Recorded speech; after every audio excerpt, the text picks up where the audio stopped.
Welcome back, folks. We're out here in the shop again today, although the sun's out this time around, so I could be outside, which I will be shortly, but I'm in the shop today because I'm going to show you the other side of sawmilling. Now, the other side of sawmilling is doing some maintenance on the actual blades, and you've probably seen me do that before. I've got my Grindlux 4000 there. That's the Woodland Mills blade sharpener. I'm going to fire that thing up again today because I got another blade I'm going to touch up. Right behind me here in my shop, I have a pretty big pile of blades ready to go. These have been sharpened, and I just sort of store them up there until I'm ready to take them out to the bush. But the other side of sawmilling, aside from maintaining things like the blade, is getting the wood completely finished, dressed, as you could say, to bring it up to whatever standard you want for whatever project you're building. When I say dressed, I'm talking about planing and then sanding. So down here, what I have is, well, there's some poplar right off the start, but I also have a little bit of pine, and I think I got some spruce mixed in here. This wood here is essentially what came off the sawmill, and some of it, this piece in particular, I've run through my thickness planer one time. When it comes off the sawmill, it is not perfect. It is essentially a rough sawn piece of lumber. You're gonna have some texture like this. You guys see that right there? You're gonna have some texture like that. You may potentially have a slight wave in it depending on a variety of things, and so you want to take that out, especially if you're going to be building things like furniture. In order to take that out, my suggestion to you is to look around for a thickness planer, and you can buy a $3, $4, probably a $10,000 unit, have a 600 volt hookup in a shop, some sort of fancy setup, but you don't need it. This one right here is the DeWalt 733 model. This thing was a few $100s. I actually bought it used, and this thing does the job just fine. The difference between this and an expensive planer, well, typically it's width of board you can plane, also the amount of material you're going to take off in one pass, and aside from cost and maybe overall quality of the plane, and that's up for debate, there's not a heck of a lot much different. So if you ask around, maybe check out some yard sales, head on down to your local Craigslist on the internet there, you might be able to find yourself a cheap one of these, and this sort of goes hand in hand with your sawmill. I actually have two of them. You'll see I have another one back there of the exact same model, and the reason is I tend to hoard tools, if you guys haven't noticed, and so that one back there was such a deal, I had to buy it. I didn't really have to buy it, but I ended up buying it. And so this is sort of like the primary use planer, and that one's sort of like the parts machine. That one works perfectly fine. I just don't want to have a time when I have downtime because this one broke, so I got a second one for parts. Anyways, another thing that you guys can do in order to dress your boards quickly is a edger. Now, I don't have an edger, I just take the blade, take the board, and if I want the edge taken off, and I'm talking about like this edge, see how it's rough still? There's a little bit of bark on that. If I want to take that edge off, I just set it on edge on my Woodland Mills HM130 on my sawmill, and I just cut it off. You can buy an edger, a unit from a variety of companies. For me, I'm just doing this for my own material, for my own projects, so I don't need it. If you wanted to do that, well, that's your prerogative, but for me, it's just too much money. Anyways, another thing you guys might consider if you're going to be dressing boards after you've run them on your sawmill is a joiner. Mine's kind of hidden back there in the pile of stuff, but a joiner is essentially like a thickness planer except on edge. So what you can do is you can run the boards on edge in order to create a flat surface on one side, so that when you take it over to something like your table saw to cut the final dimensions, you've got a nice straight edge to run along the fence of your table saw. So, joiner, planer, sometimes you can get them in a combination machine, sometimes you can't. If it were me and I had to pick one over the other, I would pick a thickness planer before a joiner. You're probably going to use this thickness planer more often. Your sawmill, at least mine in particular, it gets the edge fairly straight enough at least that I could probably run it on the table saw without much issue. So if you guys can overlook the mess behind me, I'm sort of a work in progress as we speak. I'm going to set up a blade to get it grinding or sharpening on my Grindlux 4000 while I run material on my planer. This probably is going to take me a little while because if you look beside me here, I have a pretty good pile of material. I'm going to bring this down to approximately 1/2 inch. It started its life right around 5/8 of an inch off the sawmill, so I'm going to bring it down to a finished 1/2 inch. This stuff will then get dressed further on my table saw and make it into, I think it was 4.5 inches for some baseboard trim. So that's the plan today. I think for now I'll get the planing done, I'll get the grinding of the blade done, and we'll call it good. Anyways, thanks for being here, folks, and let's get down to work. And just before I get going here, I just want to share 2 other things with you that I have in my shop that you might want to consider if you're going to be doing a lot of woodworking. For me, having air circulation is very important, so I have windows on the perimeter of the building. I also have, if you look way up there, a big fan to move that air. Aside from that, I have a huge shop door, so I like to keep that open in addition to the windows and have the fan going, and it really keeps the air moving throughout the building. This right here is also something you guys might want to consider if you're going to be making a lot of dust. I'm just putting a new filter in it as we speak, but this thing is essentially, as the name suggests, it is an air filter. So this thing I tend to hang up on the ceiling of my shop, and then I can turn it on, and any air that is in the shop can be filtered through it to take out all the dust. So just something to consider if you're going to do lots of woodworking in your shop. And we can't start any project without having a nice drink of dark coffee. And that is some good stuff. I don't know about you guys, but I can drink the hottest coffee on the hottest day for some reason and feel completely fine. Anyways, here's the blade we're going to sharpen. This is the mark I made with a marker on the weld already. We're going to start sharpening on that blade directly to the right of the weld. We're going to end on this blade right in front of the weld. Okay, let's get her loaded onto my Grindlux 4000.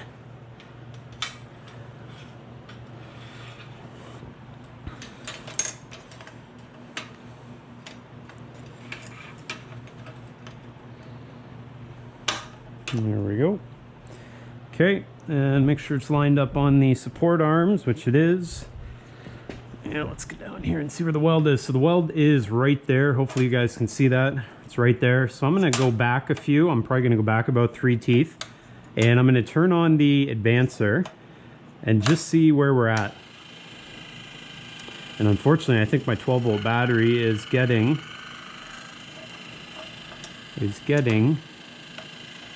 low on juice, so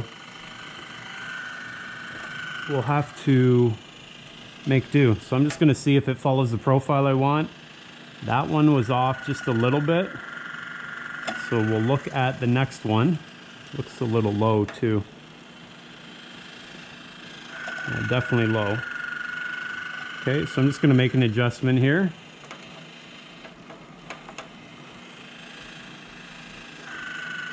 Better.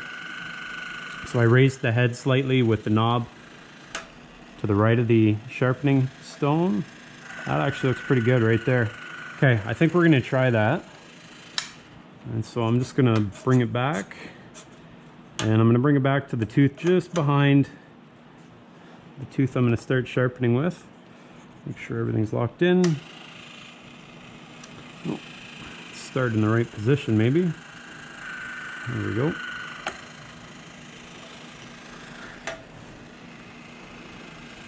I think that's going to be the ticket. Maybe a bit higher. Let's try that. Yep, looks like it's going to work.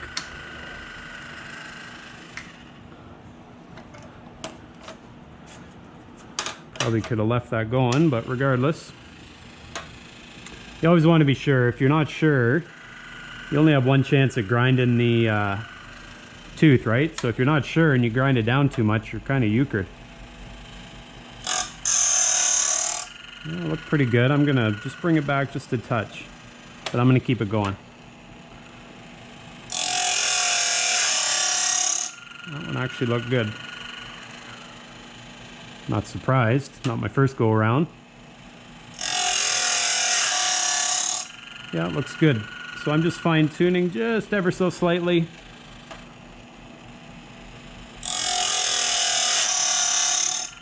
Good enough. Now this next tooth's going to make a lot of funny noise because the tooth is broken, but you'll hear it. Yeah, not bad at all. Okay, I'm just going to bring that up ever so slightly. And this is pretty much how grinding works. Hey, I like it. One last little bit. Lock her in. That's a beautiful thing. Taking the gullet out, Sharpen in the face.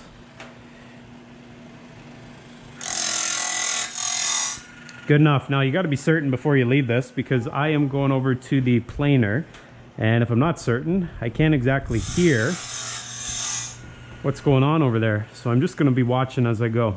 Anyways, that's the start. If you're using a thickness planer, you need these guys, that's for sure.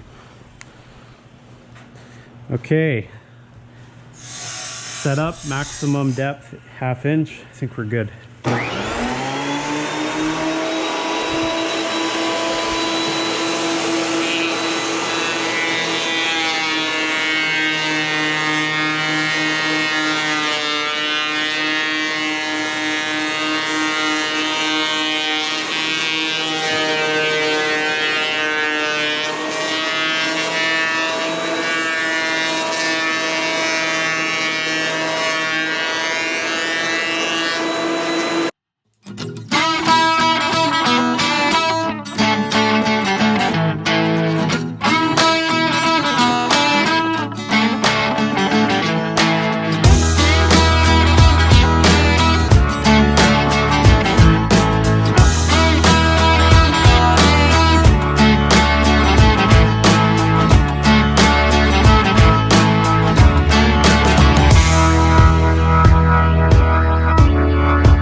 All right, so I didn't quite get through my pile before the blade went around once, so you don't want to go over the tooth if it's already been sharpened, so I just came around and shut it off. So now I got a new blade ready to go up on the rack there. This will be ready to go for another go around on my HM130. One thing I'm going to point out, if you do happen to have a thickness planer or buy one similar to this DeWalt model 733, it's important to note when the blades are sharp and when they become dull. Just like with your sawmill, a dull blade makes the machine work harder, and in this case there's no gas engine on my planer, and so it's not going to rev up any higher. You'll start to hear the motor possibly work a little bit harder, but it'll end up tripping a breaker. This is only running off of your standard 110 volt plug, so this is not a 220 unit, 220 volt plug, so this thing does tend to trip the breaker if you work it too hard with the dull blade. This is what a sharp blade looks like. If you guys have a look here, it was just coming out the exit there. This is what a dull blade looks like. You'll see that there's like wood slivers almost. I don't know what you call that, wood shavings. Okay, if you start to see something that looks like this, coming out of your planer, this is sawdust. This is not what you want. Your planer should not be making this stuff. If it makes it, your blades need some sharpening and or replacement. Anyways, you guys saw me cut some, I think I had mostly, what I have there, I think I had spruce and some hardwood, utility hardwood. This is some good stuff here if you're ever making trim. This is poplar. Look at how nice and clear that is. Get a little touch of sandpaper on there. This thing will be a beautiful thing. So I had some spruce and I had some poplar there. The poplar makes the machine work slightly harder because it's a more dense wood. It's hardwood. So I just about got my pile here licked, and I'm going to take it over to the table saw next to make it a consistent width. I've got a consistent thickness now, so that is right around a 1/2 inch. I just need to make a consistent width, and then I can determine what type of profile I put on it for the baseboard trim. Probably what I'll end up doing after I cut it to width, I'll probably put about a 45-degree miter on this edge here. I guess you'd call it a bevel. So I'd put a 45-degree bevel on that, and that will give me my profile. You could be fancy here. For me, I got a lot of this to do. In fact, I'm doing most of the house, so I need to do something that's easily replicated. Anyways, that's it for me here today. I'm going to head on in, probably top up my coffee, maybe have a bite for lunch. But hopefully you guys saw what goes into getting your material that you've cut on your HM130 or whatever sawmill into a finished product. Next time around, maybe you'll see the stuff installed, or maybe you'll see me out cutting some fresh stuff. Anyways, appreciate all you guys watching. Come on back next time. I look forward to seeing you then, and you guys all take care.